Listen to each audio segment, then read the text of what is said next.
मंजिलें उन्हीं को मिलती है जिनके सपनों में जान होती है। मंजिलें उन्हीं को मिलती है जिनके सपनों में जान होती है। पंखों से कुछ नहीं होता, हौसलों से उड़ान होती है। મારું નામ છે ભાર્ગવ પટેલ. હું અત્યારે નાયબ મામલતદાર તરીકે કલેક્ટર કચેરી પંચમહાલ ખાતે સેવા આપી રહ્યો છું. ક્વિટ કરવાનો વિચાર તો આવી જ જાય, કારણ કે એક બે વખત તમને ફેલિયર મળે ને એટલે તમે પણ ડેપ્યુટી સેક્શન ઓફિસરના જે કામ છે એ સચિવાલય ગાંધીનગર લેવલના હોય છે અને ડેપ્યુટી મામલતદારના જે કામ છે એ જિલ્લા વહીવટી તંત્ર જોડે જોડાયેલા હોય છે. એ છે ને પહેલા ચા મંગાવતા હોય છે, તો કોઈ ઓફિસરને અને ચાને કોઈક જૂનો સંબંધ છે? વર્ષોથી સરકારી કચેરીઓની ચા અધિકારીઓ પણ એટલી પીધી છે, એમને મળવા આવતા પણ અરજદારો પણ એટલી પીધી છે અને એમના મિત્રોએ પણ એટલી પીધી છે. પ્રિલિમ્સ માટે જે તમે તૈયારી કરી હતી એ મેન્સ માટે પણ આ સેમ સ્ટ્રેટેજી હતી કે અલગ હતી કોઈ? પછી ઇન્સ્ટાગ્રામ આવ્યું તો ઇન્સ્ટાગ્રામમાં અત્યારે લિરિક્સ ડિકોડેડ કરીને સિરીઝ ચલાવું છું. કોઈ કરે છે એટલા માટે મારે કરવું એવું નહીં, મારે કરવું છે એટલા માટે મારે કરવાનું છે. એક યોજના છે cashless treatment to the victims of the accident. ગમે ત્યારે ગમે ત્યાં વેણ બદલે તો નદીથી દૂર રહેવાનું અને તમારી હેસિયત જોઈને મહેકે તો એ કડીથી દૂર રહેવાનું. નમસ્તે મિત્રો, સ્વાગત છે આજના ખૂબ જ અને ખાસ એપિસોડમાં. એક એસ્પિરન્ટથી લઈને એક સક્સેસફુલ કેન્ડિડેટ સુધી, અથવા તો એમ કહી શકાય કે એક એસ્પિરન્ટની લાઈફમાં આવતા જે પ્રોબ્લેમ છે, હર્ડલ્સ છે, જે ચેલેન્જીસ છે, આ બધાનો સામનો કરીને એક કોમ્પિટિટિવ એક્ઝામ ક્લિયર કરવી અને એક વહીવટી તંત્રમાં જોડાવાની વાત હોય તો એમ કહી શકાય કે મંजिलें उन्हीं को मिलती है जिनके सपनों में जान होती है। मंजिलें उन्हीं को मिलती है जिनके सपनों में जान होती है। पंखों से कुछ नहीं होता, हौसलों से उड़ान होती है। આ જ કવિતાને સાર્થક કરવા આપણી વચ્ચે ઉપસ્થિત થવા જઈ રહ્યા છે નાયબ મામલતદાર શ્રી ભાર્ગવભાઈ પટેલ, કે જેઓ અત્યારે ગોધરા કલેક્ટર કચેરી ખાતે ફરજ બજાવે છે. હેલો સર, કેમ છો? મજામાં. બિલકુલ સર, અમારી ઓડિયન્સને આપનો પરિચય આપશો? મારું નામ છે ભાર્ગવ પટેલ. હું અત્યારે નાયબ મામલતદાર તરીકે કલેક્ટર કચેરી પંચમહાલ ખાતે સેવા આપી રહ્યો છું અને સરકારી તંત્રમાં લગભગ 2020થી જોડાઈ રહ્યો છું. ઓકે સર, હવે વાત કરીએ આપની જે કેરિયર છે, આપની જર્ની છે, એના વિશે થોડું જણાવશો?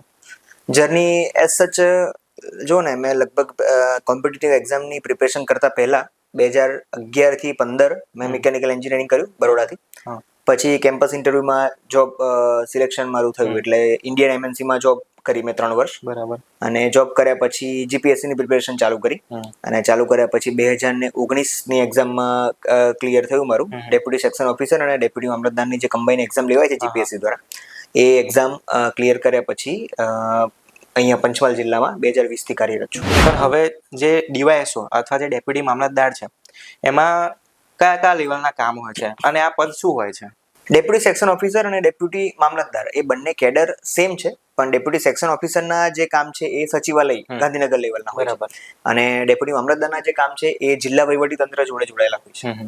હવે ડેપ્યુટી સેક્શન ઓફિસર તરીકે તમારે આખો વિભાગ જોવાનો હોય અને ડેપ્યુટી મામલતદાર તરીકે તમારે ઘણા બધા વેરિયસ એસ્પેક્ટ હોય, જેમ કે નાયબ મામલતદાર પુરવઠા હોય તો એને પોતાના તાલુકામાં જેટલા પણ રાશનની દુકાનો છે અથવા તો ફેર પ્રાઇસ શોપ જેને કહીએ એફપીએસ, એ બધી દુકાનોમાં વ્યવસ્થિત અનાજ લોકોને પહોંચે છે કે નહીં એનો રોલ જોવાનો હોય. બરાબર. પછી નાયબ મામલતદાર ઈ ધરા હોય તો નાયબ મામલતદાર ઈ ધરા એ જમીનની અંદર જેટલી પણ નોંધો પડે છે એ નોંધોની કાર્યવાહી કરવાની રહેતી હોય છે. સર્કલ ઓફિસર તરીકે તમારો રોલ ફિલ્ડ વર્કનો હોય છે, એ તમારે નોંધો મંજૂર કરવા અંગે અથવા નામંજૂર કરવા અંગેનો નિર્ણય તમારે લેવાનો હોય. બરાબર. એવા વેરિયસ રોલ છે. એવું ગણીને તો ના કહી શકું કે આટલી બધી શાખાઓ છે, પણ ખાસા બધા ડાયવર્સિફાઈ રોલ તમને મળતા હોય છે. બરાબર છે સર.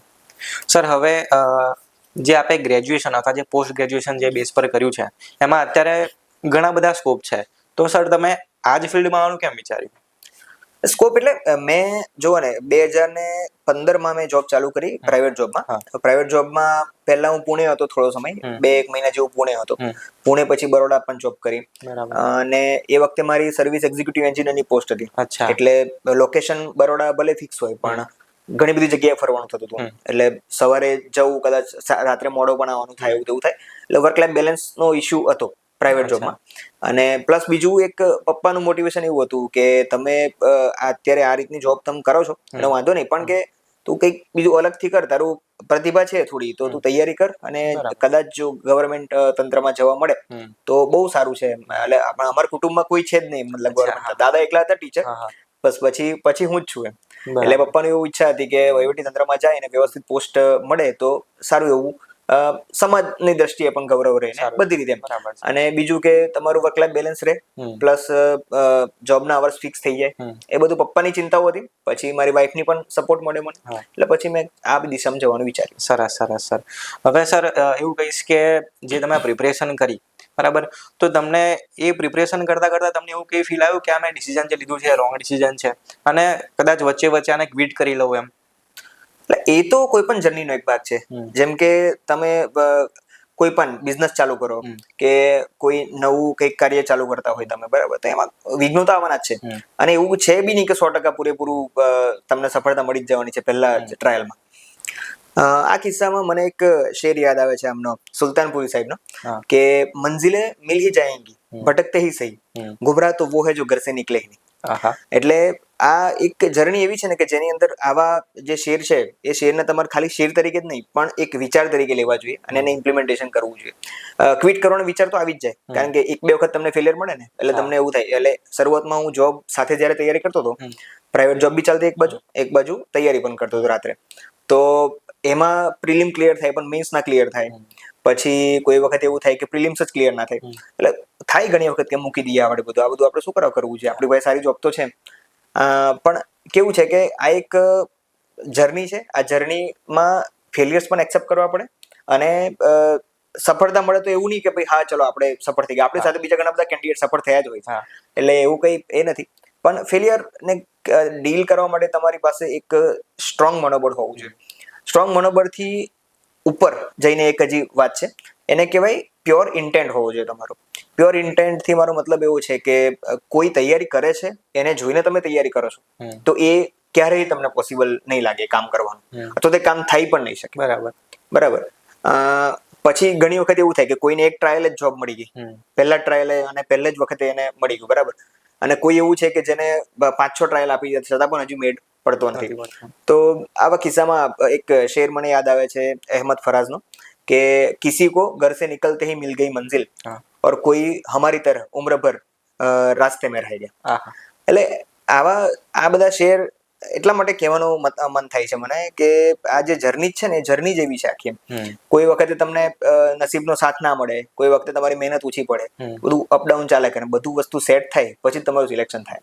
બરાબર. એટલે ઘણા લોકો એવું કહેતા હોય કે મહેનતથી કદાચ સિલેક્શન જલ્દી થવાના ચાન્સીસ રહે, પણ મહેનત તમારી 95% હોય, માનીએ છીએ આપણે, નો ડાઉટ, પણ તમારું નસીબ પણ એટલું પાવરફુલ 5% જેટલું તમને હોવું જ જોઈએ કે તમારી મહેનતને જસ્ટિફાઈ કરે, તો સિલેક્શન થવાના ચાન્સીસ વધે. હવે સર એવો પ્રશ્ન છે કે આ જો કદાચ ફેઝ કોઈ અન્ય વ્યક્તિને આવે છે તો એને કેવી રીતે પાસ થવું જોઈએ આ ફેઝમાંથી? ફેઝમાંથી નીકળવા માટે સૌથી પહેલા તો તમારું સર્કલ ઇમ્પોર્ટન્ટ છે. સપોઝ કે તમે એકલા રહીને તૈયારી કરો છો ને તો એમાંથી તમે જલ્દી નહીં બહાર આવી શકો. ધારો કે કોઈ મિત્ર છે તમારા કે જે તમારી જોડે જ તૈયારી કરે છે અને એ લોકો પણ સિલેક્શન એમનું પણ અટકી ગયું છે, થોડાક તમારી જોડે એવું એમને થયું છે, તમારું દુઃખ જે છે ને વેચાઈ જશે. હા, બરાબર, આવું થાય. હા, પછી એમાં એવું થાય કે કોઈનું કદાચ સિલેક્શન થઈ જાય તો આપણને દુઃખ વધી પણ જાય, એટલે આ બધા પ્રશ્નો થતા હોય. પણ તમારું સર્કલ બહુ ઇમ્પોર્ટન્ટ છે. કોઈ પણ જર્નીમાં તમે જાઓ ને તો આ જે કોમ્પિટિટિવ એક્ઝામની જર્ની લોકો ગાંધીનગર એટલા માટે પસંદ કરે છે રહેવા માટે કે ત્યાં તમને એન્વાયરમેન્ટ મળે, તમને માણસો પણ એવા મળે કે જેની સાથે તમે ડિસ્કસ કરી શકો રેગ્યુલર, અને તમારું કોઈ દુઃખ છે તો એને વહેંચી પણ શકો. એટલે સર્કલ જરૂરી છે પહેલા તો. બીજી વસ્તુ કે તમારા ફેમિલીનો સપોર્ટ જરૂરી છે. બરાબર. આ બધી બાબતમાં, કારણ કે એક વાર જર્ની તમે સ્ટાર્ટ કરો ને પછી ફેમિલી વાળા જેવું કહે ને કે તારથી નહીં થાય, આ તો મૂકી દઈએ, આપણે કશું નથી કરવું, ચલો રહેવા દો, આપણે જે કરતા હતા એ બરાબર હતું, તો એ બધામાં તમને કેવું થાય કે મજા ના આવે. પછી તમે અંદરથી ડિમોટિવેશન તમને થઈ જાય ને એટલે પછી પ્રશ્ન આખો ત્યાં જ સોલ્વ થઈ જતો હોય. બરાબર. અને બીજું એક મને એક વસ્તુ યાદ આવે છે કે જ્યારે તમે કોઈ પણ કોમ્પિટિટિવ એક્ઝામના ફિલ્ડમાં તમે ઉતરો ને એટલે કોમ્પિટિટિવ એક્ઝામનું ફિલ્ડ એટલું વિશાળ છે કે ફિલ્ડમાં તમને 100% સફળતા મળવાના કોઈ જ પ્રકારના કોઈ ચાન્સીસ છે નહીં. 100 જણની જગ્યા હોય, 100 જણને લેવાના હોય, એની સામે 1000 કે 10,000 ફોર્મ ભરાતા હોય, તો તમારી સિલેક્શન થવાની સંભાવના જે છે એ માંડ 10%થી ઓછી જ હોય, 10%થી ઓછી હોય હંમેશા. હું તો કહું છું 5%થી ઓછી. ઘણા કિસ્સામાં તો એટલા ફોર્મ ભરાઈ જાય છે ને કે તમારી એ બધામાંથી સિલેક્શન થવાની માત્ર ને માત્ર 1% ચાન્સ હોય. સાચી વાત છે. તો એવા ચાન્સ લઈને પણ આપણે કામગીરી કરવાની હોય ને ત્યારે તમારું ઇન્ટેન્ટ જે છે ને એકદમ પ્યોર હોવું જોઈએ, ડિરાઇવડ ના હોવું જોઈએ. ડિરાઇવડ એટલે કેવી રીતે, કોઈ કરે છે એટલા માટે મારે કરવું એવું નહીં, મારે કરવું છે એટલા માટે મારે કરવાનું છે. બસ આ ખાસ ધ્યાન રાખવા જેવી વસ્તુ છે પ્રિપેરેશન. જી જી. બરાબર. હવે સર, આપ જે ડિપાર્ટમેન્ટમાં છો એ ડિપાર્ટમેન્ટમાં કયા કયા લેવલના કામ આવે છે, અને જે આપના અંતર્ગત જે આવતી યોજના છે એના વિશે પણ થોડી જાણકારી આપશો?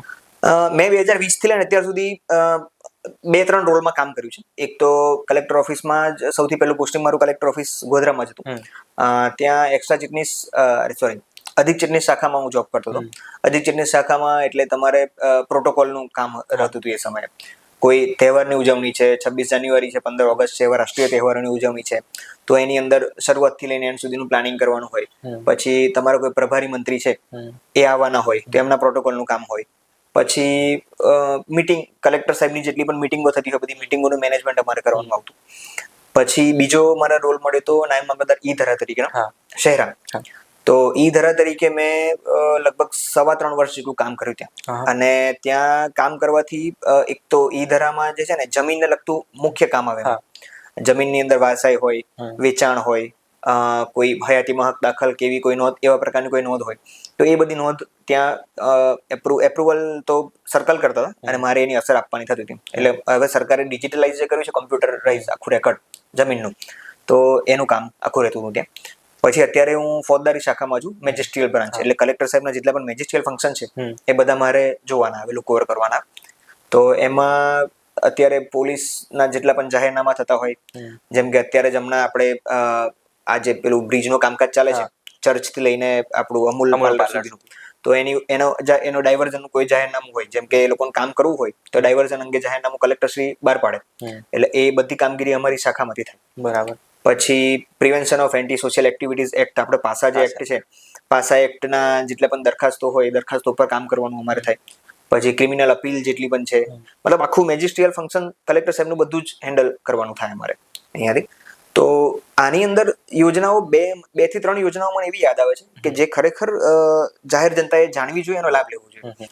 એક યોજના છે cashless treatment to the victims of the accident. એ હમણાં જ 2025માં જ સરકારે લોન્ચ કરી છે. એ યોજનામાં એવું છે કે ગોલ્ડન અવરમાં કોઈ પણ એક્સિડન્ટ થાય કોઈ પણ વ્યક્તિનો, તો ગોલ્ડન અવરમાં કોઈ પણ વ્યક્તિ જો એને હોસ્પિટલમાં પહોંચાડે છે તો એ હોસ્પિટલનો જે એનો ખર્ચો થવાનો છે, જે વ્યક્તિનો જે ઈજાગ્રસ્ત થયો છે, 1.5 લાખ સુધીનો ખર્ચો સરકારને કેશલેસ આપવાનું નક્કી કર્યું છે. એટલે એક યોજનાનો ખાસ લાભ લેવો જોઈએ. બીજી એક યોજના છે હિટ એન્ડ રન જે કેસીસ થાય છે, એ હિટ એન્ડ રન કેસીસની અંદર જે વિક્ટિમ છે એ વિક્ટિમને સરકાર તરફથી સહાય મળતી હોય છે. તો એ સહાયનું કેવું હોય છે કે હિટ એન્ડ રનનો મતલબ જ એવો છે કે કોઈ પણ હિટ એન્ડ રનના કિસ્સામાં જ્યારે જે વાહનથી ગુનો નોંધાયો છે એ વાહન અનડિટેક્ટ રહેવું જોઈએ તપાસના અંતે. તો એની અંદર જો કોઈની ડેથ થઈ ગઈ હોય તો એમાં 2 લાખ રૂપિયાની સહાય સરકાર આપે છે, અને ઈજાગ્રસ્ત હોય અથવા તો મતલબ ફ્રેક્ચર થયું કે બીજી કોઈ ઈજા થઈ એને, તો એ માટે સરકાર 50,000 રૂપિયાની સહાય આપે છે. તો એનું ફોર્મ પોલીસ સ્ટેશન, જે તે પોલીસ સ્ટેશનમાં તમે ફરિયાદ નોંધાવી હોય તો ત્યાંથી તમને મળે. અને જો એ ફોર્મ જે છે એ ફોર્મ ફિલઅપ કરાવી અને કલેક્ટર ઓફિસ અથવા તો સંબંધિત પ્રાંત ઓફિસમાં તમે આપો તો ત્યાંથી આખી કાર્યવાહી શરૂ થઈ જાય. સરસ. એટલે આ યોજનાઓ 2 એક મને લગતી છે.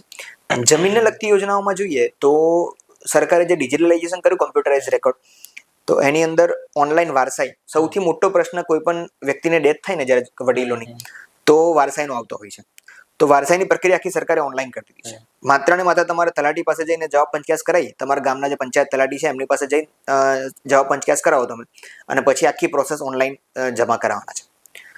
પછી બીજું છે હયાતીમાં હક દાખલ જે છે. સપોઝ કે મારા પપ્પા અત્યારે હયાત છે અને મારે મારું નામ મારી પપ્પાની જમીનમાં ઇન્ક્લુડ કરવું છે, તો એ માટે પણ હયાતી હક દાખલની પ્રક્રિયા સરકારે ઓનલાઈન કરેલી છે. પછી બીજું જે સૌથી વધારે સ્પર્શતું છે ને લોકોને, એ કેવું છે કે ઘણી વખતે આજથી લગભગ ક્યારે 2-3 વર્ષ અગાઉ, 2 વર્ષ અગાઉ લગભગ, કોઈ પણ નકલ તમારે 7/12 અથવા 8 કઢાવી હોય, 7/12 8 નકલ આપણે ખેડૂતોને બસ ખ્યાલ હશે વધારે, એટલે 7/12 નકલ અથવા તો 8 નકલ તમારે કઢાવી હોય ને તો નંબર 6 જેને હકપત્રક કહેવાય, એ કઢાવવું હોય તમારે તો સીધું મામલતદાર ઓફિસમાં જવું પડે. ત્યાં લાઈન લાગે લાંબી, અને 5-5 રૂપિયાની એક નકલ નીકળે. સરકારે એના માટે એવો ઉપાય કર્યો છે અત્યારે કે આઈઓરા કરીને જે પોર્ટલ છે, એ પોર્ટલમાં ડિજિટલી સાઇન્ડ 7/12 અથવા તો ડિજિટલી સાઇન્ડ નકલ એવું એક ટેગ ચાલુ કર્યું છે. અને એ ટેબ તમે ઓપન કરો. એ ટેબ ઓપન કર્યા પછી તમારે તમારો મોબાઈલ નંબર એકલો જ નાખવાની જરૂર છે. એવું જરૂરી નથી કે બીજો કોઈ મોબાઈલ નંબર અટેચ છે આધાર કાર્ડ વાળો, એવું કોઈ જ નહીં. જેના પર ઓટીપી આવી શકે એવો મોબાઈલ તમે નાખી શકો નંબર. અને એ નંબર નાખ્યા પછી તમારે તમારું ગામ સિલેક્ટ કરી તમારે જેટલી પણ 7/12 જોતી હોય નકલો તમે કાઢી શકો છો. એનું ઓનલાઈન પેમેન્ટ પણ ત્યાંથી થઈ જાય છે અને નકલ પણ તમને ડિજિટલી મળી જાય છે, જે તે કચેરીના સહીના સિક્કા સાથે. એટલે આટલું સરકાર પારદર્શિતા વહીવટ ચલાવે છે અને આ સ્કીમો એવી છે કે જેનો લોકોએ બહોળો લાભ લેવો જોઈએ ખરેખર. ઓકે સર, હવે બીજો એક સવાલ એવો હતો કે મેં જોયું પણ છે અને અનુભવ્યું પણ છે કે જ્યારે હું કોઈક ગવર્મેન્ટ ઓફિસની અંદર જતો હોઉં છું, કોઈક ઓફિસર્સને કોઈકને મળવા માટે, તો સર એ છે ને પહેલાં ચા મંગાવતા હોય છે. તો કોઈક ઓફિસરને અને ચાને કોઈક જૂનો સંબંધ છે, એના વિશે કોઈક જાણકારી આપો ને. સરકારી કચેરી અને ચાનું એવું છે ને કે રઘુકુલ રીત સદા ચલી આવી, પ્રાણ જાય પર વચન ના જાય. તો સરકારી કચેરી અને ચા જે છે એ બંનેનો સંબંધ બહુ જૂનો છે.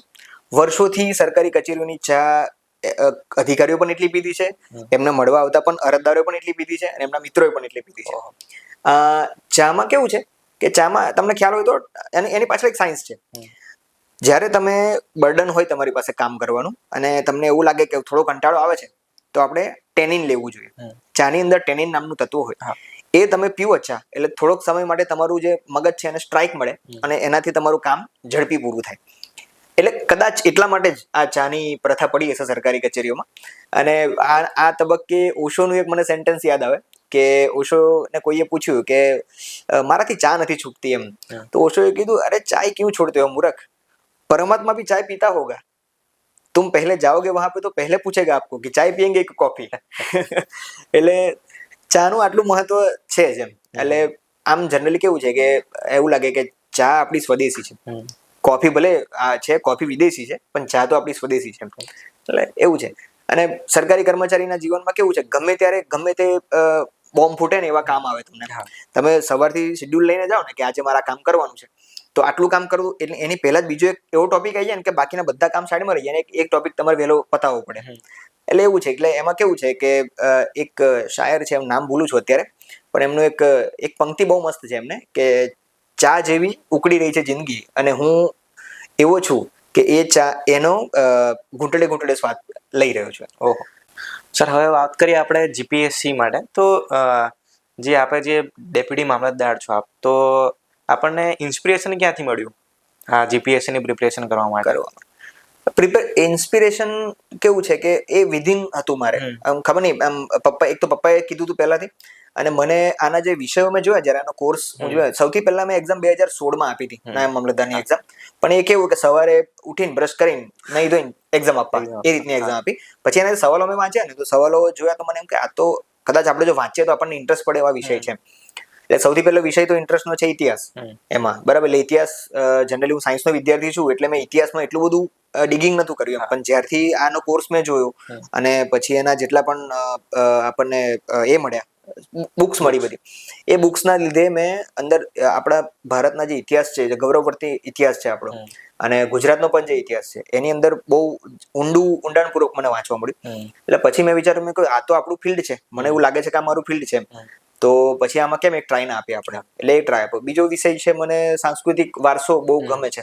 એટલે સાંસ્કૃતિક વારસાને લઈને હું ઘણી વખતે વાંચતો પણ હોઉં છું. એ ઇતર વાંચન પણ એનું કરતો હોઉં છું ઘણી વખતે. પછી બીજો એક સબ્જેક્ટ છે ઇકોનોમી. ઇકોનોમી એટલે ઇન્ડિયન ઇકોનોમી કેવી રીતે વર્ક કરે છે, ગુજરાતની ઇકોનોમી કેવી રીતે વર્ક કરે છે. તો એને ઇમ્પ્લિમેન્ટેશનમાં આપણે લઈને એના પ્રશ્નોના જવાબ જ્યારે આપવાના હોય ત્યારે આપણને એવું થાય કે ના, આ ખરેખર તો આપણે જાણવા જેવી વસ્તુ છે. આ વસ્તુ જાણીશું તો જાગૃત નાગરિક ક્યારે બને? કોઈ પણ એક્ઝામની પ્રિપેરેશન કરતો કોઈ પણ માણસ હોય ને, એ જાગૃત નાગરિક બની જ જાય. ભલે એ સરકારી અધિકારી બને કે ના બને, એ બે નંબરની વાત છે, પણ સૌથી પહેલા એ જાગૃત નાગરિક બનશે. એને પોતાના જે રાઇટ્સ છે એ ખ્યાલ આવશે, પોતાનું બંધારણ કેવી રીતે. બીજો એક સબ્જેક્ટ છે પોલિટી. તો પોલિટીની અંદર આખા ભારતનું જે ભારત દેશ જેના આધારે ચાલે છે એ આખું બંધારણ, એની આખી વિશેષ વાતો છે એની અંદર કે ભાઈ બંધારણની અંદર કઈ કલમમાં શું લખેલું છે. એટલે આ બધા સબ્જેક્ટ મેં જોયા ને ત્યારે મને ઈચ્છા થઈ, મેં કીધું આને ટ્રાય આપવા જેવો છે અને આપીએ. પછી કેવું થયું કે પેલું એક વખતે એનું શું કહેવાય, ચા પીધા પછી આ કેવું થાય, આપણને ચા પીએ ને એટલે પછી ફરી ચા પીવાની થાય, ચાની તલબ લાગી, એવી રીતે આ બધા સબ્જેક્ટની તલબ લાગી મને. એટલે પછી મેં ધીમે ધીમે એની અંદરથી ઇન્સ્પિરેશન લેતો ગયો અને ભણતો ગયો જાતે જાતે. માં સિલેક્શન થઈ ગયું પછી. હવે સર આપણે જોવા જઈએ તો જે ક્લાસ 1ની જે એક્ઝામો છે જીપીએસસી કન્ડક્ટ કરતું હોય છે તેમાં મુખ્યત્વે 3 સ્ટેજ હોય છે, પ્રિલિમ્સ, મેઇન્સ અને ઇન્ટરવ્યુ. પણ જ્યારે આપણે જોવા જઈએ કે ડીવાયએસઓ છે, નામ મામલતદાર છે, તો એની અંદર પ્રિલિમ્સ અને મેઇન્સ 2 હોય છે.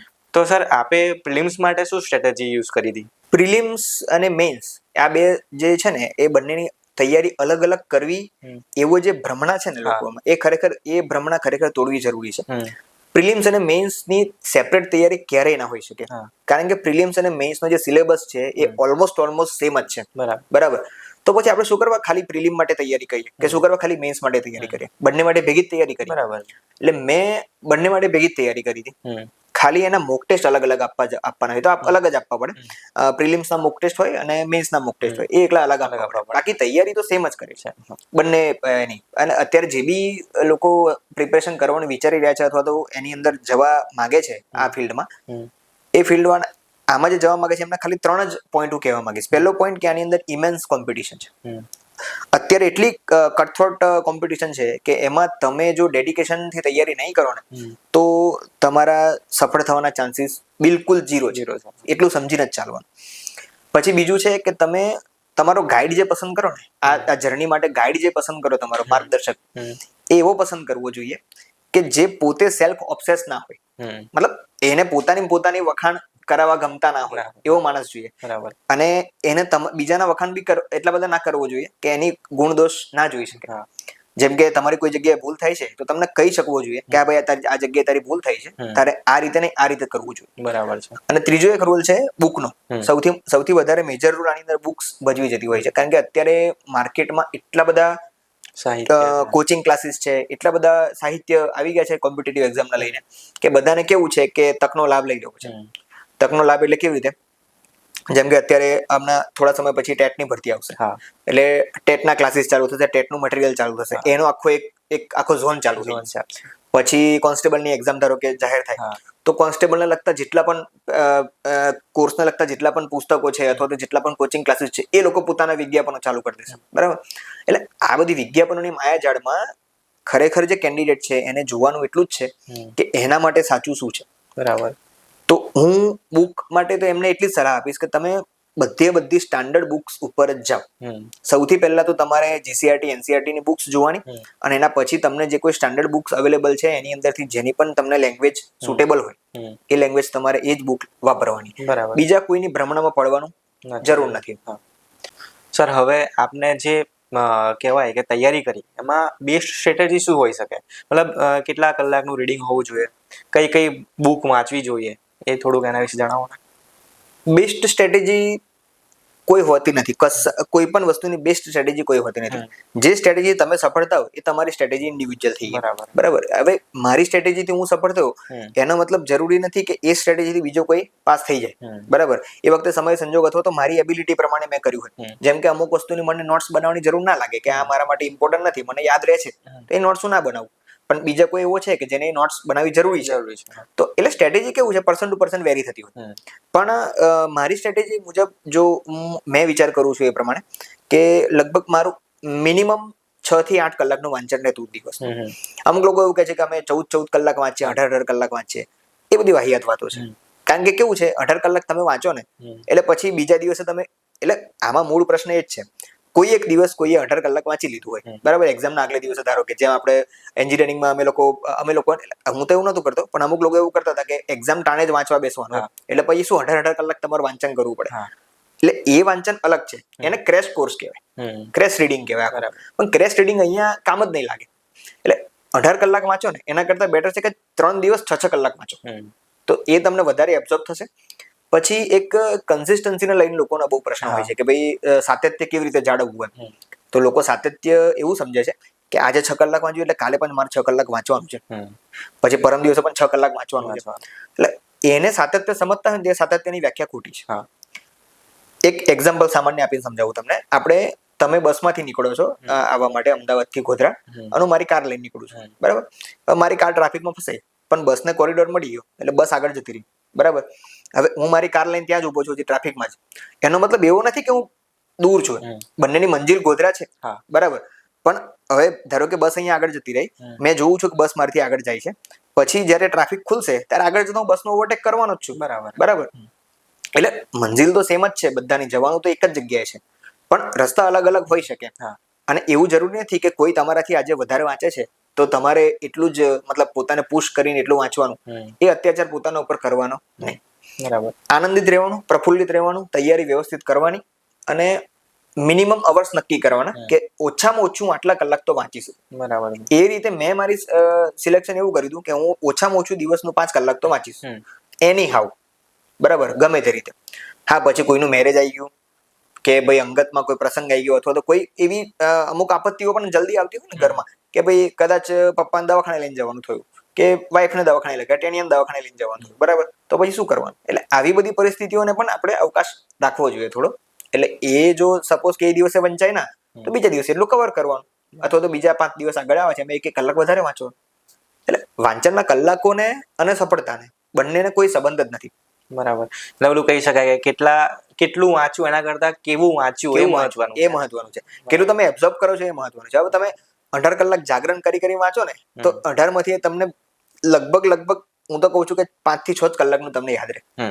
અને એક હ્યુમન ટેન્ડન્સી છે, એક સાયકોલોજીનો રિપોર્ટ, હવે રિપોર્ટ અત્યારે મને ખ્યાલ નથી આવતો કયો છે, પણ એમાં એવું એક તાત્પર્ય નીકળીને આવ્યું છે રિપોર્ટનું કે કોઈ પણ વખતે કોઈ પણ મનુષ્ય 45 મિનિટથી વધારે કોઈ એક ટોપિક પર ફોકસ ના કરી શકે. બરાબર છે. બરાબર. એટલા માટે જ આપણે કોલેજની અંદર લેક્ચરો પણ 45 મિનિટના રાખતા હોય છે, બરાબર. એટલે એ કેમ એવું રાખે છે? કારણ કે માણસની હ્યુમન ટેન્ડન્સી એવી છે કે એને દર 45 મિનિટે એક નાનકડો બ્રેક તો જોઈએ. એટલે 6 કલાક સતત વાંચવાનું એવું જરૂરી નથી. 45 મિનિટ વાંચ્યું, 15 મિનિટ થોડું આગળ પાછળ રહ્યા, થોડું આમ કર્યું, રિવિઝન કર્યું થોડું ઘણું, અથવા તો કોઈ જગ્યાએ હું તો કહું છું ક્રિકેટ રમીને, કે મોબાઈલ જોયો, ચલો even mobile for that fact mobile તમે જુઓ તો પણ ચાલે. સર, મેન્સ માટે પણ આ જ સ્ટ્રેટેજી હશે? પ્રિલિમ્સ માટે જે તમે તૈયારી કરી હતી એ મેન્સ માટે પણ આ સેમ સ્ટ્રેટેજી હતી કે અલગ હતી કોઈ?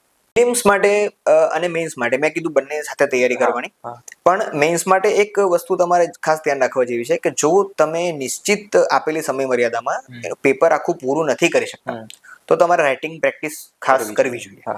રાઇટિંગ પ્રેક્ટિસ લગભગ તમારે કોરા કાગળ ઉપર જ કરવી જોઈએ હું માનું છું, કારણ કે જીપીએસસી ની અંદર અત્યારે તો લગભગ કોરા કાગળ જ મળે છે. કોરા કાગળમાં તમારે લખવાનું હોય છે, એટલે કોરા બ્લેન્ક પેજીસ ઉપર તમે જ્યારે તૈયારી કરો ને થોડી ઘણી, એમાં રાઇટિંગ પ્રેક્ટિસ કરો અને તમને એવું લાગે કે હા બસ હવે મારે લગભગ સમય મર્યાદામાં પૂરું થઈ જાય છે પેપર, એમ તો એના પછી તમે રાઇટિંગ પ્રેક્ટિસ છોડી પણ શકો, પછી કન્ટેન્ટ ઉપર ધ્યાન આપો. બરાબર. એટલે બંને પાસા સરખા રાખવાના. એક તો રાઇટિંગ પ્રેક્ટિસ થઈ જવી જોઈએ તમારી, અને બીજું છે કે તમારે એનું જે સમય મર્યાદામાં પેપર પૂરું થાય છે કે નહીં, અને એનું કન્ટેન્ટ બરાબર આવે છે કે નહીં, બસ એટલું જળવાવું જોઈએ. બરાબર છે.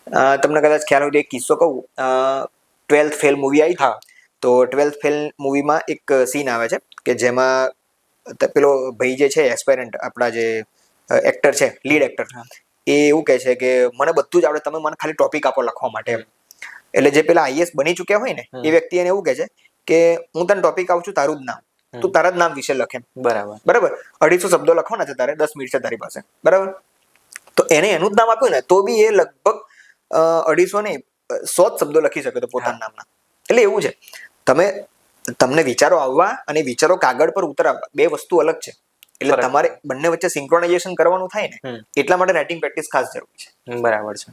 સર, આપે કોઈ પ્રિપરેશન માટે સેલ્ફ સ્ટડી કરી હતી કે કોઈ અન્ય કોર્સ લીધો હતો?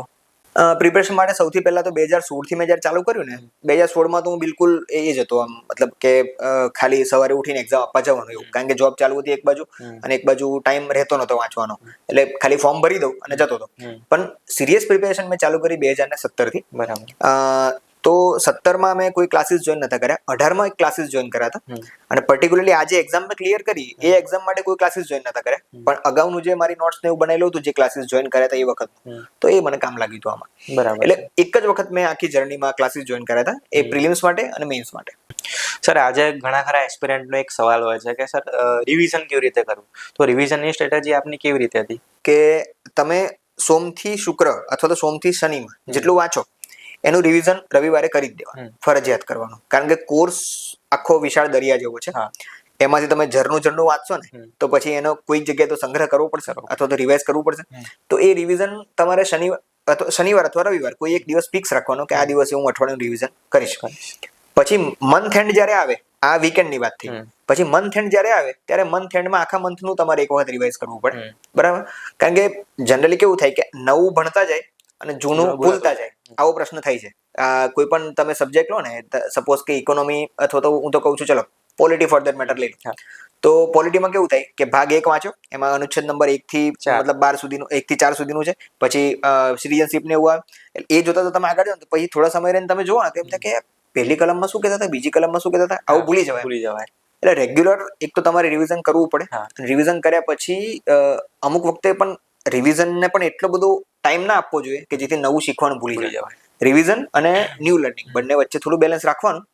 પણ આ મેં તમને કીધું ને જે કે હું સોમથી લગભગ શનિ સુધી હું વાંચતો રેગ્યુલર અને રવિવારે હું રિવિઝન કરતો. બરાબર. આ એક સ્ટ્રેટેજી મારા મતે વ્યવસ્થિત છે. એવો સવાલ થાય કે જોબ સાથે પ્રિપરેશન કેવી રીતે કરવી? જોબમાં આપણે આખો દિવસ જતો રહેતો હોય છે, તો પછી પ્રિપરેશન કયા સમયે કરવી જોઈએ? જોબ અને પ્રિપરેશન બંને શરૂઆતમાં હું બંને સાથે મેનેજ કરતો હતો. જોબના લીધે કેવું થતું હતું મારે કે ટાઈમ બિલકુલ ઓછો મળતો હતો તમને, એટલે મોટા ભાગે રાત્રે જ મને ટાઈમ મળતો હતો. પણ પછી મારી વાઈફે એવું કીધું કે મારી વાઈફની પણ જોબ ચાલુ હતી એ સમયે, એટલે મૂળ પ્રશ્ન એ વખતે આર્થિક સપોર્ટ નો હતો. તો મારી વાઈફે કીધું કે હા, તો હું મારી જોબ ચાલુ જ રાખું છું, કન્ટિન્યુ રાખું છું. તમે તમારે જો આ પેશન ફોલો કરવું હોય તમારું તો પછી અત્યારે તમારી જે જોબ છે એને ગીવ અપ કરી દો, અને ગીવ અપ કર્યા પછી તમે એ કરજો.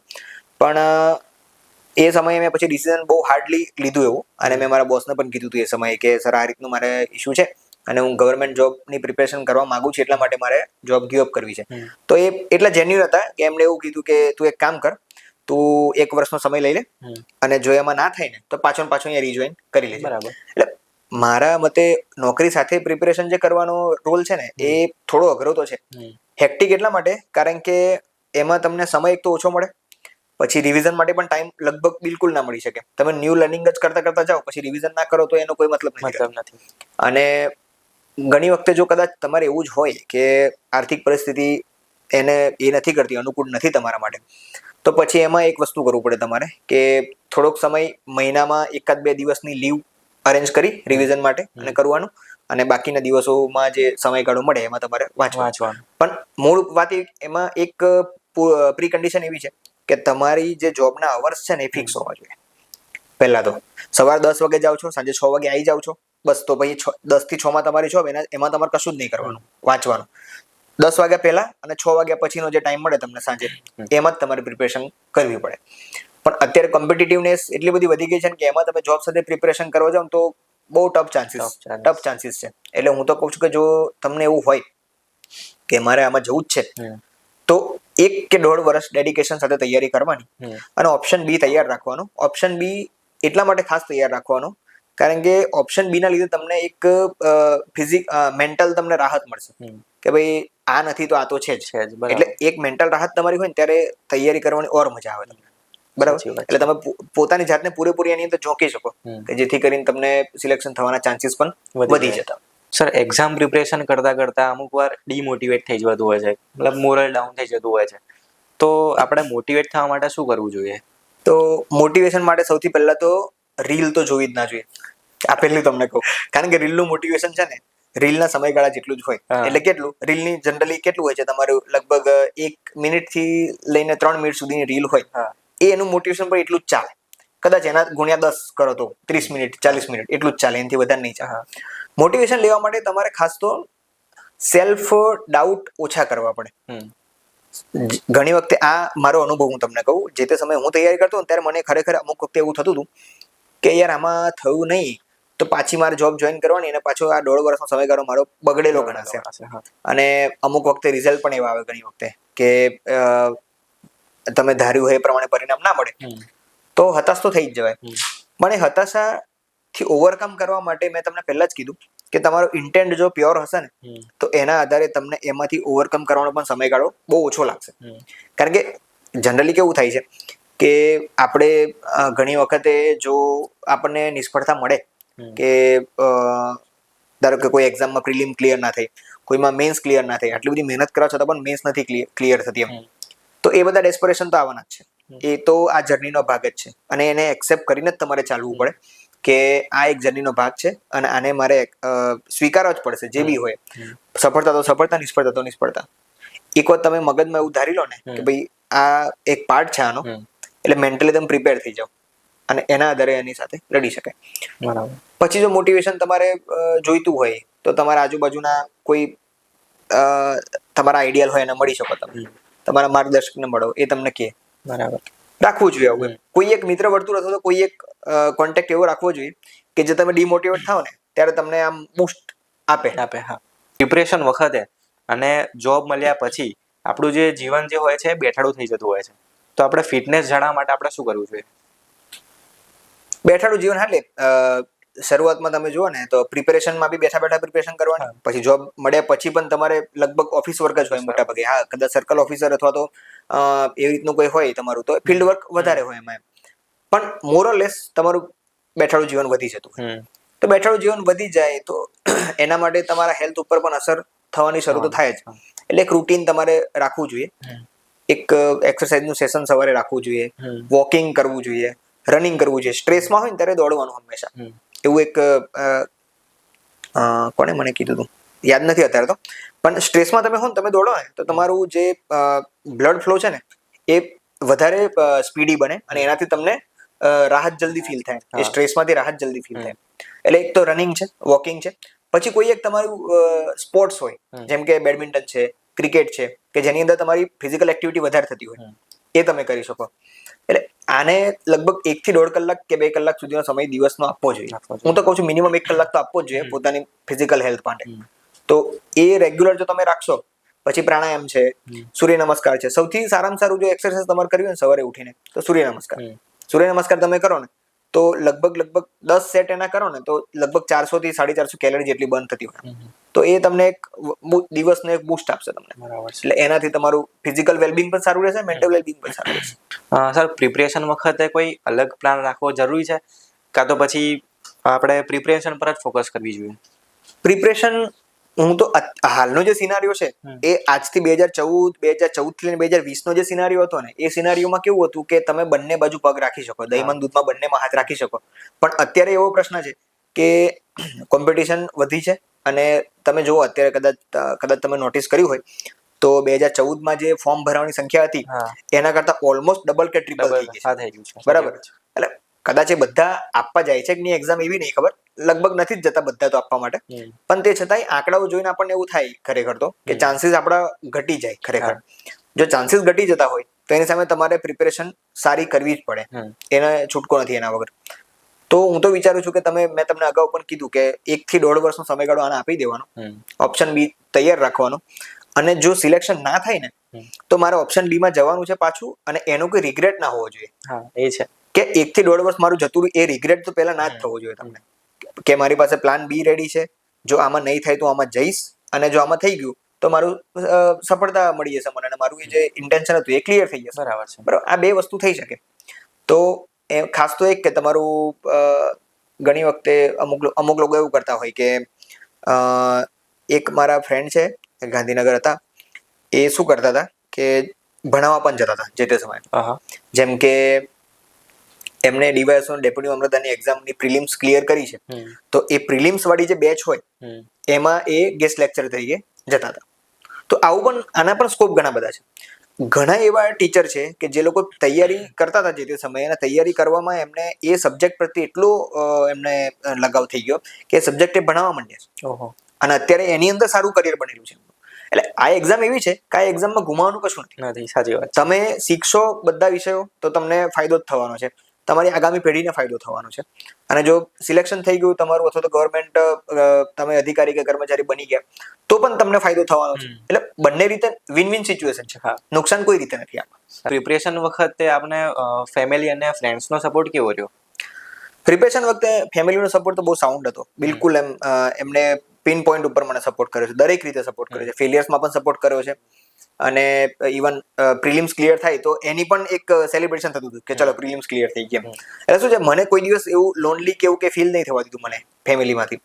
અને ફ્રેન્ડ સર્કલ પણ મારું એટલું, જે હું જનરલ લોકો ગાંધીનગર લઈને તૈયારી કરતા હોય છે, પણ મેં બરોડા રહીને તૈયારી કરી હતી. અને મારું બરોડાનું જે ફ્રેન્ડ સર્કલ છે ને, અમે લોકો સાથે જે તૈયારી કરતા હતા, એ ફ્રેન્ડ સર્કલ અત્યારે પણ મારા એટલા જ ક્લોઝ મિત્રો છે એ બધા. અને એ લોકો જોડે અમે કમાટી બાગમાં બેસીને સવારે કરંટ અફેરનું સેશન લેતા હતા. બરાબર. પછી એવું લાગે કે આ ટોપિક ભાર્ગવને વધારે સારો ફાવે છે તો એ અમને શીખવાડે. મને એવું લાગે કે આ સ્મૃતિને વધારે સારો ફાવે છે તો એ મને શીખવાડે. એટલે અમારું આખું ગ્રુપ હતું. એટલે એકબીજાના સહયોગથી અમે આગળ વધતા હતા. અને એ ગ્રુપ જ એક સપોર્ટ સિસ્ટમ હતું મારું. પછી ઘરે જોઈએ તો મારી વાઈફ છે, મારા ફાધર છે, મારા મધર છે, એ લોકોએ પણ મને બહુ મેન્ટલી સપોર્ટ કર્યો. અને આ જર્નીમાં લગભગ 1.5 વર્ષની જર્ની હતી મારી, કે જે જોબ છોડ્યા પછીની અને સિલેક્શન થયા સુધીમાં 1 વર્ષમાં થઈ ગયું હતું બધું એમ. એની વચ્ચે 1-2 ફેલિયર પણ એવા આવ્યા કે જીપીએસસી ક્લાસ 1-2 ની મેઇન્સ આપી મેં, એમાં 2.5 માર્ક ખૂટ્યા હતા મારે. 2.5 માર્ક માટે મારું એમાં રહી ગયું હતું ઇન્ટરવ્યુ. એટલે એ સિચ્યુએશન પછી જ્યારે આનું રિઝલ્ટ આવ્યું ને તો એમાં સિલેક્શન થઈ ગયું હતું, કારણ કે એ જ અરસામાં આ બંને એક્ઝામ સાથે આવી. એટલે એ સમયે આખો માહોલ જુદો હતો એમ. અને એ સમયે ફેમિલીએ મને સપોર્ટ સારો એવો કર્યો. સર, હવે ક્યાંક એવું જાણવા મળ્યું છે કે આપને ગુજરાતી સાહિત્ય પ્રત્યે રુચિ છે, તો થોડું એના વિશે પણ જણાવશો? ગુજરાતી સાહિત્ય તો મારો વર્ષોથી ફેવરેટ વિષય રહ્યો છે. ભલે હું સાયન્સનો વિદ્યાર્થી છું, પણ ગુજરાતી સાહિત્ય પ્રત્યે મને 10મા ધોરણથી લગાવ છે. 10મા ધોરણની અંદર ઘણા પાઠ એવા આવતા કે જે હજી અત્યારે મગજમાં છે અને છપાયેલા છે. પછી 11મા 12મા ધોરણમાં જ્યારે સાયન્સની અંદર કેમેસ્ટ્રી ને ફિઝિક્સ ને બધું આવ્યું એટલે થોડુંક અળગું થઈ ગયું ગુજરાતી. પણ પછી જ્યારે હું એન્જિનિયરિંગમાં ગયો ત્યારે મેં લખવાનું પણ ચાલુ કર્યું હતું. શોર્ટ સ્ટોરીઝ પણ લખતો હતો, એક નવલકથા પણ લખેલી છે. અને એ બધી મેં ડિજિટલી પબ્લિશ પણ કરાવેલી છે. માતૃભારતી કરીને એક પ્લેટફોર્મ છે મહેન્દ્ર શર્મા સરનું, એના ઉપર મેં મારી પબ્લિશ પણ કરાવી છે. સ્ટોરીઝ છે, નવલકથા છે, પછી અમુક અછાંદસ ગીતો લખે. જો કે ગીતો મારું એ નથી, ગીતો કે ગઝલ કેવું કે એમાં હું લખતો નથી, ગઝલો સાંભળું છું જરૂર, પણ ગદ્યમાં મારું વધારે એમાં ઇન્ટરેસ્ટ છે. અને લગભગ 64 જેટલી ઈ બુક પબ્લિશ કરેલી છે મેં એ માતૃભારતી પ્લેટફોર્મ ઉપર. અત્યારે પણ અવેલેબલ હશે, કોઈને પણ વાંચવું હોય તો વાંચી શકે. પછી બીજો એક રસ છે મને નવલકથાઓ વાંચવાનો. એમાં ધ્રુવ ભટ્ટ જે લેખક છે કે જેમની તત્વમસી નોવેલ હતી, એ સૌથી પહેલા મેં આખી નોવેલ વાંચી હોય કોઈ તો તત્વમસી વાંચી. પછી તત્વમસી વાંચ્યા પછી એવું થયું કે ખરેખર વાંચન જે છે આપણું જીવન બદલી શકે. પુસ્તકો સૌથી સારા મિત્રો છે આપણા, એવું કહેવાય છે. પણ ખરેખર એ નવલકથા વાંચ્યા પછી મને એવું લાગ્યું ખરેખર કે ના, ખરેખર પુસ્તકો આપણા સાચા મિત્રો છે જ. તો એના પછી મેં ઘણી બધી નવલકથાઓ ઘણા બધા લેખકોને વાંચ્યા. અશ્વિની ભટ્ટ સાહેબને વાંચ્યા, ધ્રુવ ભટ્ટને તો વાંચતો જ તો. પછી રાવજી પટેલને વાંચ્યા. રાવજી પટેલ આપણા અહીંયા ગુજરાત ના અહીંયા મહીસાગર જિલ્લાના કે મહીસાગર જિલ્લા લગભગ હાલનો મહીસાગર જિલ્લો છે ને ત્યાંના જ કવિ છે. બરાબર. અને બહુ નાની ઉંમરે એક્સપાયર થઈ ગયા હતા, 28 વર્ષની ઉંમરે એક્સપાયર થઈ ગયા હતા. એટલે એમનું આખી જીવનશૈલી જોઈને મેં તો મને એવું થયું કે ખરેખર આ વ્યક્તિ જો આટલો ઉંમરમાં એક્સપાયર થઈ જાય છે, લગભગ 7 વર્ષની એમની માંદગી છે, છતાં પણ આટલું સારું લખી શકે છે, તો એમના તરફથી આપણને ઇન્સ્પિરેશન પણ મળે. પછી આમના સરસ્વતી ચંદ્ર નોવેલ એક છે બહુ, ગોવર્ધન રામ ત્રિપાઠીની, બહુ મસ્ત નોવેલ છે, એ પણ વાંચી. અને પછી જેમ જેમ વાંચતો ગયો એમ ઇન્ટરેસ્ટ ડેવલપ થતો ગયો. અને પછી ફેસબુકનું પ્લેટફોર્મ મળ્યું એટલે એની ઉપર પણ લખતો હતો ઘણી વખત. પછી ઇન્સ્ટાગ્રામ આવ્યું. તો ઇન્સ્ટાગ્રામમાં અત્યારે લિરિક્સ ડિકોડેડ કરીને સિરીઝ ચલાવું છું કે જેની અંદર આપણા ગુજરાતી સાહિત્યના જેટલા પણ લોકગીતો છે અમુક, જેનો અર્થ ખરેખર ખબર નથી બધાને, એ સમજાવવાનો પ્રયત્ન કરું છું. પછી કહેવતો છે, રૂઢિપ્રયોગો છે, ગુજરાતી સાહિત્યમાં ઘણું બધું છે, એ બધું જ ધીમે ધીમે સમજાવવાનો પ્રયત્ન કરી રહ્યો છું. એટલે સાહિત્ય પ્રત્યે પ્રેમ હોવો જરૂરી છે એટલા માટે, કારણ કે એ તમને ક્યારેય એકલા ના થવા દે. સાહિત્ય અથવા તો શબ્દ એવું વસ્તુ છે ને કે તમને ક્યારેય એકલા તો ના જ થવા દે. એટલે કોઈનો પણ સહારો ના હોય ને ત્યારે શબ્દનો સહારો એટલું સમજી લો. એટલા માટે સાહિત્ય જોડે ખાસ લગાવ છે. અમુક નવલકથાઓ એવી વાંચી કે જે આપણું આખું જીવન બદલી શકે, આપણને આખા અલગ રીતે વિચારતા કરી શકે. જેમ કે ઓશોને તમે વાંચો તો ઓશોની એટલી તાર્કિક શૈલી એટલી બધી જબરજસ્ત છે કે આપણને વિચારતા કરી દે. ખરેખર આપણે ઘણી વખતે આપણા અસ્તિત્વ ઉપર જ સવાલ ઉભા થઈ જાય, એટલી જબર રીતે સમજાવે છે બધું. તો ઘણા બધા સાહિત્યકારો છે, કથાકારો છે, પછી કવિઓ પણ એટલા બહુ સરસ થઈ. આપણે અહીંયા અત્યારે તો ગુજરાતમાં તો બહુ સારા સારા કવિઓ છે કે જેમના મુશાયરા પણ ઘણી વખતે હું એટેન્ડ કરતો હોઉં છું. અને એ એટેન્ડ કરવાની મજા આખી અલગ છે. એનું આખું જે ઓરા છે, એની આખી જે સ્પિરિચ્યુઆલિટી ત્યાંથી આપણને મળે, બહુ મજા છે સાહિત્યમાં. સર, તમને આટલું બધું સાહિત્યમાં રસ છે તો કોઈક એવો વ્યવસ્થિત કોઈક શેર હોય કે તમને જે આ જર્નીમાં પણ કામ લાગ્યો હોય, તો એના વિશે થોડુંક જણાવો ને. એવા 2-3 શેર છે. એક છે ભાવેશ ભટ્ટનો એક ગમતો શેર, મને બહુ સરસ ગમે છે કે ગમે ત્યારે ગમે ત્યાં વેણ બદલે તો નદીથી દૂર રહેવાનું, અને તમારી હેસિયત જોઈને મહેકે તો એ કડીથી દૂર રહેવાનું. આ જે શેર છે પર્ટિક્યુલર મને એવા સમય કામ લાગે તો કે અમુક લોકો એવા હોય કે જે આપણે આ પ્રિપેરેશન કરતા હોઈએ ને તો ઘણી વખતે કે ભાઈ તારથી તો કશું નહીં થાય, આ તો આના માટે તો આમ કરવું પડે તેમ કરવું પડે, આ આપણા કામની વસ્તુ નથી, આમ તેમ. અને એ જ લોકો જ્યારે પછી સિલેક્શન થઈ ગયા પછી એમનો આખો જે ઓરા છે, આખો જે વાતચીત કરવાનો ટોન છે બધો બદલાઈ જાય. એટલે એ સમયે આ શેર મને બહુ કામ લાગ્યો હતો કે ગમે ત્યારે ગમે ત્યાં વેણ બદલે તો નદીથી દૂર રહેવાનું, અને તમારી હેસિયત જોઈને મહેકે તો એ કડીથી દૂર રહેવાનું. ખલીલ ધનતેજવી સાહેબ છે ને, એમને બહુ ખાસા ટાઈમથી ફોલો કરું છું, અને એ લગભગ એક્સપાયર થઈ ગયા છે અત્યારે તો. અને એમને એક મુશાયરો પણ અટેન્ડ કર્યો તમે બરોડામાં. તો એમનો એક શેર બહુ સારો છે કે સાવ અધ્ધર તાલ ન શોધો કે સદ્ધર કોણ છે. એ સાવ અધ્ધર તાલ ન શોધો કે સદ્ધર કોણ છે, ઝેરનો પ્યાલો લઈને પૂછો કે શંકર કોણ છે. ઓહો. એટલે આમાં એક પરખ કસોટીની વાત કરે છે કે કોઈ પણ વ્યક્તિને તમે સદ્ધર કહી દો છો, સાવ અધ્ધર તાલ એવી રીતે ના કહેવાય. તમે ખરેખર ઝેરનો પ્યાલો લઈને પૂછો તો ખબર પડે કે ખરેખર શંકર કોણ છે. એટલે આવું છે. એટલે ભગવાનની ઉપમા એટલા માટે એમને આપી હતી કે તમે વ્યક્તિને પરખો તો એને પરખવા માટેના સ્ટાન્ડર્ડ જે છે એ સ્ટાન્ડર્ડ મુજબ એમની પરખ કરવી જોઈએ વ્યક્તિઓની. એટલા માટે નામનો શેર હતો. પછી એક બહુ ગમતા કવિ કૃષ્ણ દવે, એમની એક પંક્તિ છે, એ જીપીએસસી ના એક્ઝામ માટે તો ખાસ લખાઈ છે એ પંક્તિ, એમ કે તોય ચાલે. એ પંક્તિમાં એવું કે છે કે કોઈ ઉગાડે એમ કદી ઉગવાનું નહીં, આપણે તો આવડ ને બાવડની જાત, ઉગવાનું હોય ત્યારે પૂછવાનું નહીં. જેમ કે આ જે શાયરીનો શેર છે એનો મતલબ એવો છે કે તમારે કોઈના રસ્તા ઉપર ચાલવાની જરૂર નથી, તમારે તમારો રસ્તો જાતે બનાવવાની જરૂર છે. બાવળ જે છે, આપણે આજુબાજુ રસ્તાની આજુબાજુ બાવળ ઉગેલા હોય, એ કોઈ રોકતું નથી કે ભાઈ આપણે બાવળ ઉછેરીએ. કોઈ બાવળને ઉછેરે નહીં, બાવળ એની જાતે જ ઉગી નીકળે. બરાબર. એટલે આપણે જાતે ઉગી નીકળવાનું છે, એ મતલબનો આ શેર છે. પછી એક કવિ દાદની એક પંક્તિઓ બહુ સરસ છે આ વિશે કે ઘણી વખતે નહીં કહેતા કે તમારે પપ્પાએ આ પ્રમાણે કર્યું એટલે તમારે આ પ્રમાણે કરવાનું. બરાબર. દાદાએ આ પ્રમાણે કર્યું એટલે આ પ્રમાણે. તું અલગ કેમ કરે છે કઈ કેમ? તમે કંઈક અલગ કરો ને ત્યારે બધા પ્રશ્નો બહુ ઉભા થાય. કારણ કે અલગતા છે ને, કોઈને પરિવર્તન જનરલી કોઈ એબ્ઝોર્બ ના કરી શકે જલ્દી એમ. એટલે તમે કોઈ તમારા રેગ્યુલર જે પાથ છે એ પાથથી થોડા હટીને કામ કરો ને એટલે બધાને એવું લાગે કે યાર પેલો જૂનો પાથ બરાબર હતો, આમાં શું કરવા સ્વિચ કર્યું. બરાબર. તો એના માટે કવિ દાદ એવું કહે છે કે ચીલામાં ને ચીલામાં તો પૈડાય ચાલે, કે ચીલામાં ને ચીલામાં તો પૈડાય ચાલે, તું તો ચેતક છું જરાક ફંટીને આવે. એટલે કે ચીલો એટલે ખરેખર જે રસ્તો છે એ ગાડાવાટ જેને કહેવાય. ગાડું ચાલતું હોય ને બે પૈડા, તો એના બે રસ્તા પડી જાય. એમ તમને ખેતરમાં જુઓ ને તો એના બે આમ ચીલા પડી જાય. એટલે એ જ વાટે ગાડું ચાલે એમ. તો પણ કવિ દાદા એવું કહે છે કે તું તો ચેતક છું એમ, મનુષ્યને કહે છે કે તું તો ચેતક છું જરાક ફંટીને આવે એમ. એટલે રસ્તો બદલીને આવે. અને એક રંગો નહીં, રંગ બદલીને આવે. એક રંગો એટલે જનરલી બીબા ઢાળ જે આપણે આપણા સમાજની જે આખી વિચારસરણી છે એ પ્રમાણે નહીં, રંગ બદલીને આવ. અને તું તો માનવ છું, તું તો માનવ છું જરાક હટીને આવે. એટલે આવું કવિદાદની આ પંક્તિઓ બહુ આમાં તમને મોટિવેશન પણ આપે એક રીતે, અને એક રીતે તમને જુસ્સો પણ ભરી દે કે ના આપણે અલગ કરીએ છીએ તો એનો કંઈક રિઝલ્ટ તો મળશે જ આપણને 100%. એટલે આવું છે.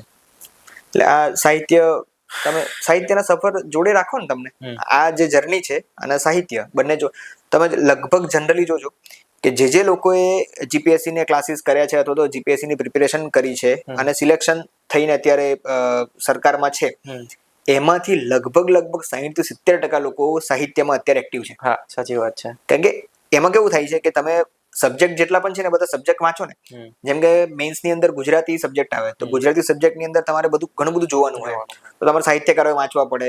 પછી અમુક વખતે શેર વિચાર વિસ્તાર આવે છે, વિચાર વિસ્તારનો પણ એક કોલમ આવે છે, એટલે તમારે અમુક પંક્તિઓ પણ વાંચવી પડે.